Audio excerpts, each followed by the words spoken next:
ओम शांति। ओम शांति। आज बाप दादा अपने छोटे से श्रेष्ठ सुखी संसार को देख रहे हैं। एक तरफ है बहुत बड़ा आसार संसार जिसका कोई सार नहीं है, बहुत बड़ा है, बहुत बड़ा विस्तार है, बहुत सारे संबंध हैं, लेकिन प्रेम कहीं पर भी है। घर की एक लड़की की शादी हो रही है ना, और उसके रिलेशन में सबको खुश होना चाहिए कि ईर्ष्या करना चाहिए। स्थिति ऐसी है कि शादी हो रहा है एक लड़की का और रिलेशन वाले सारे सबको लग रहा है बहुत अच्छा घर में हो रहा है, तो अपने ही रिलेटिव्स में सब ईर्ष्या में कि इतना ज़्यादा अच्छा कैसे हो रहा है। मतलब कहने का मतलब कोई एक पार्टिकुलर परिवार के बारे में नहीं बता रहे हैं, सब जगह यही हो रहा है। कोई गाड़ी ले लिया, हम जलन ईर्ष्या में आ जाते हैं। किसी का घर अच्छा बन गया, हमको लगने लगता है कि मेरा तो ऐसा नहीं है। तो इसीलिए बाबा आसार संसार कहता है जिसका अब कोई सार नहीं रहा।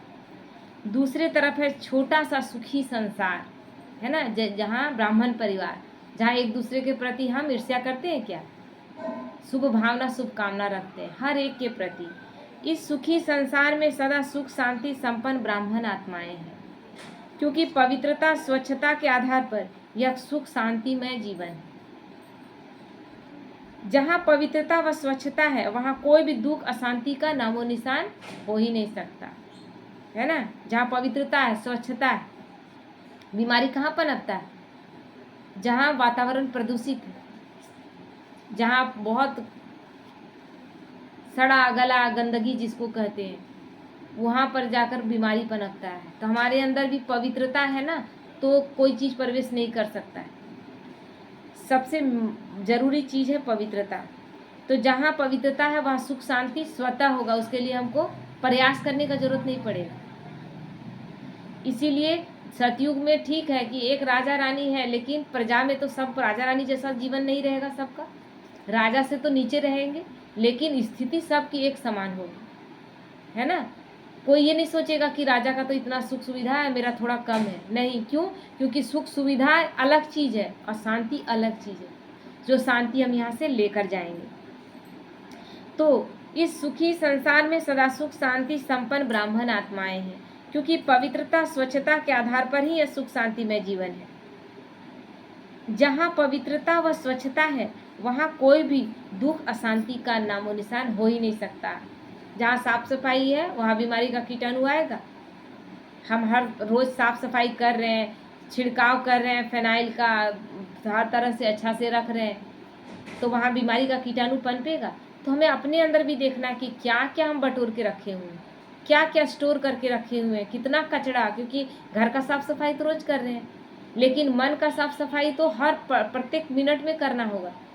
क्योंकि घर तो फिर भी एक टाइम में गंदा होता है, सुबह शाम 2 टाइम भी साफ करते हैं तो आपका घर साफ रहता है, लेकिन मन में एक बार में आप कितने सारे हजार बुरे संकल्प कर लेते हैं, तो कितना कचरा हो गया।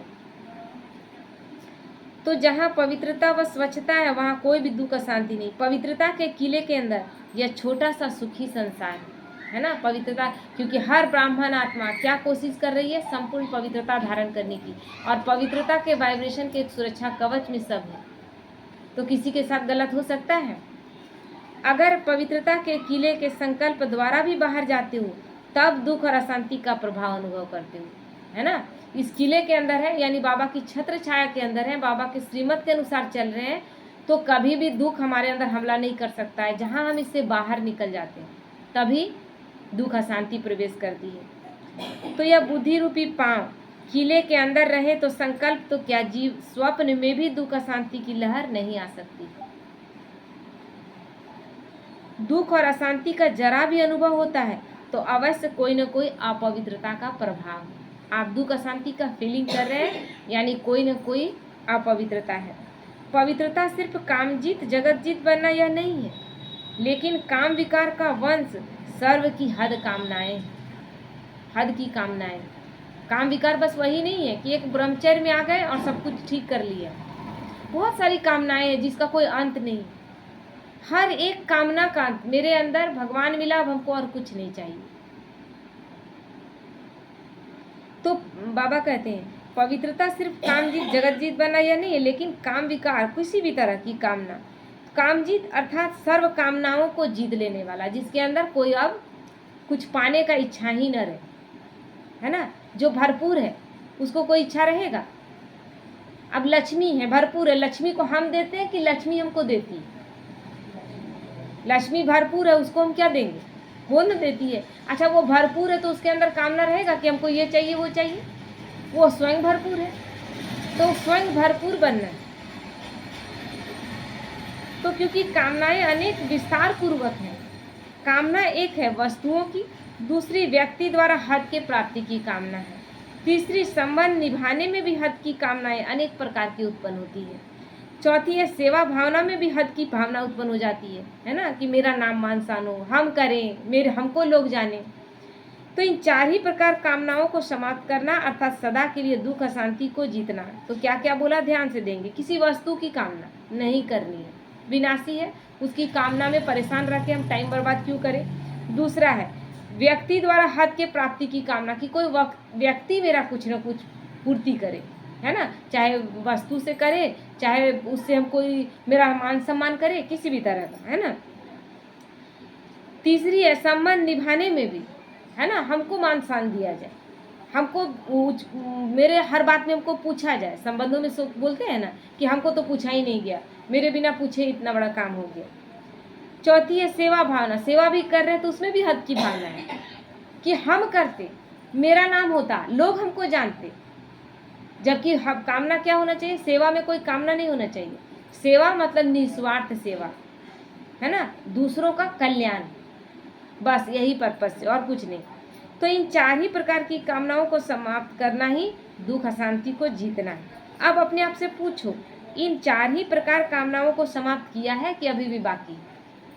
अभी भी किसी व्यक्ति वस्तु की इच्छा है कि कोई व्यक्ति हमको विशेष आदर करे, कोई वस्तु जो अभी भी हमको चाहिए, चाहे साड़ी कपड़ा हो, जेवर हो, जो भी हो, चाहे घर हो, चाहे गाड़ी हो,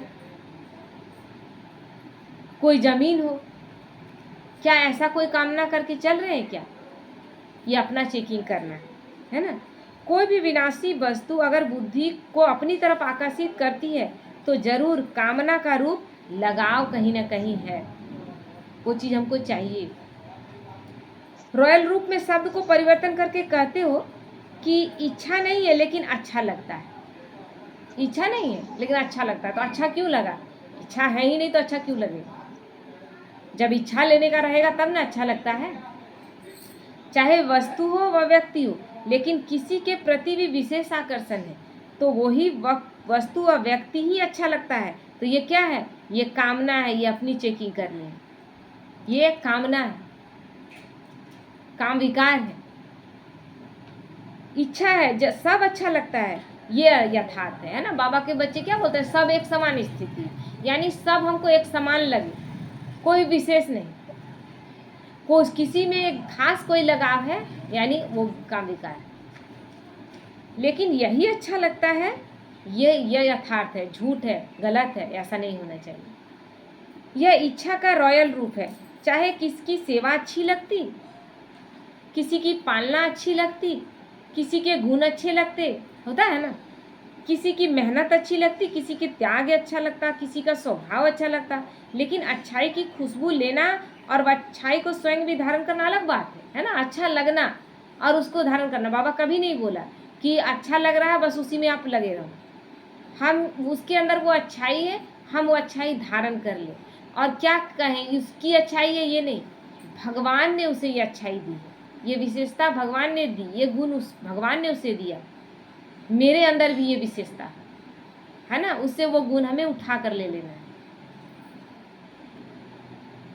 तो लेकिन इस अच्छाई के कारण यही अच्छी है, यह अच्छा कहना इच्छा में बदल जाता है ना, कामना में बदल जाता है। फिर इसी के साथ हम सेवा करते, इसी के साथ हम रहते, इसके साथ हमको बहुत अच्छा लगता है। क्या हो गया, सब हद की इच्छा हो गई ना। तो यह कामना है जो दुख और अशांति का सामना नहीं कर सकती। एक है अच्छाई के पीछे अपने को अच्छा बनने से वंचित करना, और दूसरी दुश्मनी कामना भी नीचे ले आती है ना। दुश्मनी की कामना भी किसी के प्रति ईर्ष्या है।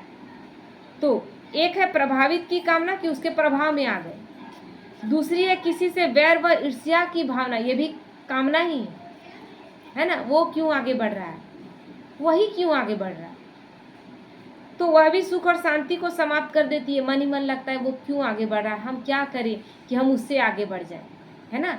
हम आगे बढ़ें ये बहुत अच्छी बात है, हम बहुत आगे जाएं ये अच्छी बात है, लेकिन कोई दूसरा अपना पुरुषार्थ कर रहा है, वो क्यों आगे बढ़ रहा है, ये तो क्वेश्चन उठाना गलत है।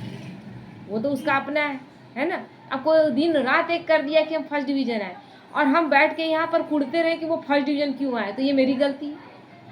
वो तो सारा अटेंशन अपना फर्स्ट डिवीजन आने में लगाए, हम भी अपना पूरा अटेंशन लगाते तो हम भी फर्स्ट आते। तो वह भी सुख और शांति को समाप्त कर देती है, सदा ही मन में हलचल आ जाता है। और अभी यही हो रहा है, लास्ट टाइम में बच्चों का यही हो रहा है। जैसे कुछ बच्चे हैं जो बहुत अच्छे से चले शुरू से, अब शुरू से बहुत अच्छे चले, बहुत बहुत परिस्थितियाँ आई, लेकिन परिस्थितियों से घबराए नहीं और आराम से चलते रहे, बाबा को हमेशा समर्पित करते हुए सब बात को, और चलते रहे। तो क्या हुआ रिजल्ट, अब वो कुछ भी करते हैं, वो इनकी स्थिति पावरफुल है। क्यों, क्योंकि संकल्प, बुरा संकल्प चलाए नहीं थे, अच्छे अच्छे संकल्पों में रमन करते करते अब इतनी शक्तिशाली आत्माएं हो गई है कि जो संकल्प करती है वो पूरा हो जाता है। तो वो शुरू से किया हुआ अभ्यास अब काम आ रहा है, विधि जो अपनाया गया था वो सिद्धि स्वरूप बना दिया। अब उसमें थर्ड पर्सन घुस करके उसको गलत कर सकता है क्या, कर ही नहीं सकता। दूसरा है, दूसरे लोग हैं कि जो अच्छे से चले नहीं, बहुत अच्छे से नहीं चले, जैसे मन बुझाए नहीं, इतना ही हम कर नहीं सकेंगे। आप पढ़ नहीं रहे, आप ध्यान दे नहीं रहे, आप पुरुषार्थ कर नहीं रहे, और कोई कर रहा है तो आपको वहां दिक्कत हो रहा है कि वो क्यों आगे बढ़ रहा है, तो ये मिस्टेक आपका है। आप बार बार गिरे, आप बार बार हिले, आप बार बार नीचे गिरे, और नीचे गिरते उठते चढ़ते में आप थक गए, और आपकी स्थिति साथ साथ चले थे, लेकिन आपकी स्थिति उतनी पावरफुल नहीं है। कारण कौन, हम खुद है कि कोई दूसरा है, हम खुद है ना। हम बार बार उठे, गिरे, संभले, फिर चले, फिर गिरे, और कोई अनवरत चलता रहा, है ना। बाबा पे दृढ़ निश्चय होगा, सबकी अपनी अपनी स्थिति थी। अब जो चलता रहा उसकी स्थिति तो पावरफुल होगी, क्योंकि वो जो गिरा नहीं वो थकेगा भी नहीं, वो जो बार बार गिरा है वो थक थक कर ही जाएगा ना, उसका स्पीड भी कम होगा, और जहाँ पहुँच रहे हैं मंजिल तक उससे तो दूर ही रहेगा ना। तो इसमें गलती हमारी है, हम ठीक से नहीं चले, तो हमें क्या करना है, अपना सुधार करना है। अब हम ईर्ष्या में परेशान रहते हैं कि वैसा क्यों हो रहा है, तब कुछ कुछ आत्माएं कहती हैं हम 50 साल से चल रहे हैं, 60 साल से चल रहे हैं, हम तो आगे बढ़े ही नहीं, बाबा हमको बढ़ाया नहीं। बाबा बढ़ा रहा था, हम बौने बन के रह गए, हम आगे बढ़े ही नहीं, हम बढ़े ही नहीं। हम बस उतना ही समझ लिए, रोज मुरली सुन रहे हैं, रोज बाबा का मुरली सुन ही रहे हैं, रोज अमृत वेला कर ही रहे हैं, नुमा शाम भी कर ही रहे हैं, बस कर रहे हैं, क्या नियम और प्रमाण कर रहे हैं। लेकिन ये दृढ़ता कि हम रोज कितना आगे बढ़े, ये तो आप चेकिंग किए ही नहीं, अपने आप को कोशिश किए ही नहीं। तो प्रभावित होने के लक्षण लगाव और झुकाव है। ऐसी ईर्ष्या व दुश्मनी का भाव उसकी निशानी है, जिद करना और सिद्ध करना। दोनों ही भाव में कितनी एनर्जी, कितना समय समाप्त कर देते हैं। जिद भी है, और जिद, अपना जिद सिद्ध भी करना है, ये ईर्ष्या का लक्षण है। यह मालूम नहीं पड़ता, दोनों ही बहुत नुकसान देने वाले हैं, स्वयं भी परेशान और दूसरों को भी परेशान करने वाले हैं। ऐसी स्थिति के समय ऐसी आत्माओं का यही नारा होता है, दुख लेना और दुख देना ही है, बस। उस समय कुछ याद नहीं आएगा। क्यों, क्योंकि बाबा से बड़े दूर आ चुके हैं, माया के पूरे चक्र में उलझ गए हैं। अब निकलना भी चाह रहे हैं तो निकल नहीं पा रहे, है ना, क्योंकि इतना दूर माया ले जाकर पटकी है कि दूर दूर तक बाप है ही नहीं। बाप के पास जाना चाहते हैं पकड़, लेकिन इतना दूर हम किए हुए हैं कि माया उससे बाहर निकलने नहीं देती है। जब तक आपसे विकर्म पूरा करा करके आपको गिरा न ले, तब तक माया छोड़ेगी नहीं। क्योंकि इतना ही नहीं है, सीता क्या करती है, थोड़ा सा मिस्टेक है ना, कि रावण को जाकर बाहर मर्यादा की लकीर से बाहर निकल करके और दे देती है ना। लेकिन मर्यादा का लकीर लांघने के बाद उसका दर्द कितना समय तक, वो तो एक पल का मिस्टेक था, लेकिन भगवान से कितना दूर हो गई। यही चीज हमारे साथ होता है, हम इतने दूर हो जाते हैं कि फिर रोते गाते उठते बैठते परेशान रहते हैं, बोलते मेरे साथ ऐसा क्यों हो गया, और फिर हम ढूंढते हैं, लेकिन कितने वर्ष की मतलब झेलने के बाद तब फिर भगवान के पास आते हैं। तो कुछ भी हो जाए लेकिन करना ही है, यह कामना उस समय बोलती है। ब्राह्मण आत्मा नहीं बोलती। इसलिए क्या होता है, सुख और शांति के संसार से बुद्धि रूपी पांव बाहर निकल जाता है। इसलिए इन रॉयल कामनाओं के ऊपर भी विजयी बनो, है ना। इन इच्छाओं से भी इच्छा मात्रम अविद्या की स्थिति में आओ। कोई इच्छा नहीं, मैं इच्छा मात्रम अविद्या में जो मिल रहा है, जैसा हो रहा है, हर स्थिति में अचल अडोल अवस्था। यह जो संकल्प करते हो दोनों ही भाव में कि मैं यह बात करके दिखाऊंगा, किसको दिखाएंगे?